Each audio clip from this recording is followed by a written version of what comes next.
We all know of the tough times that everyone is going through right now.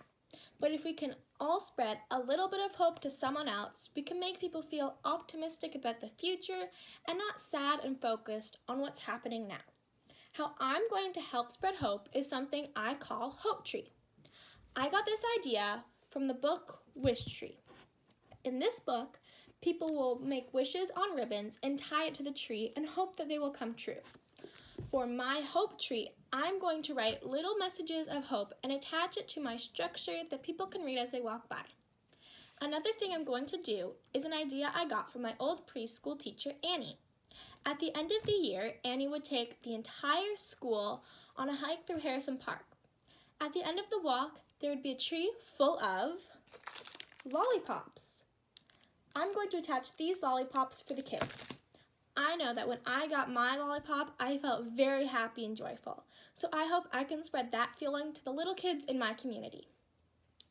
On these lollipops, I'm going to attach these little messages that say, do something kind for someone else, in hopes that the kids will help spread hope and make it pay it forward, so that everyone can have a little bit of hope in their day. So let's move on to step one. First thing I'm going to do is make a pennant flag. So to do this, I'm going to need some string, colorful paper, and a glue stick. I'm going to fold the paper in half over the string and glue it together to make a nice flag.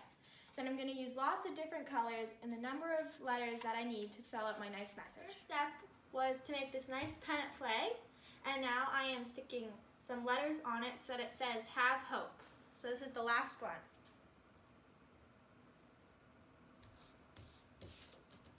Done.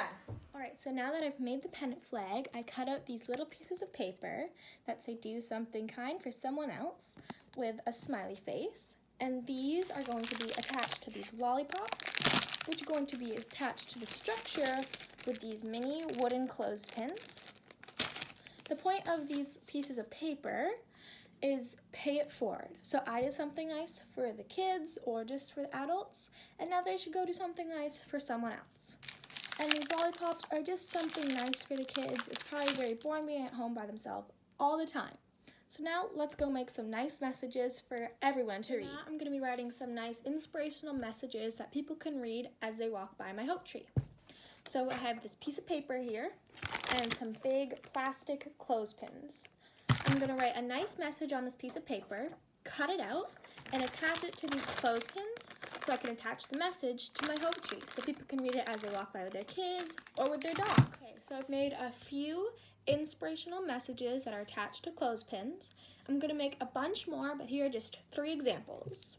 So this one says, we're all in this together. This one says, light shines brightest in dark times. And this one says, all storms pass. So as you can see, these are all fully functional clothespins. And they're just going to attach to the Hope Tree like this so people can read them as they walk by. I've made 2 more pins, so I have a total of 5. And the last step is to put the entire Hope Tree together. So let's go. The final product is complete. I have these tomato plant holders to serve as the tree part of my Hope Tree, with pinwheels attached to catch people's attention and make it more colorful. I've attached the lollipops and the nice messages and hung my banner in between. I really want to help spread hope in my community. How can you help spread hope?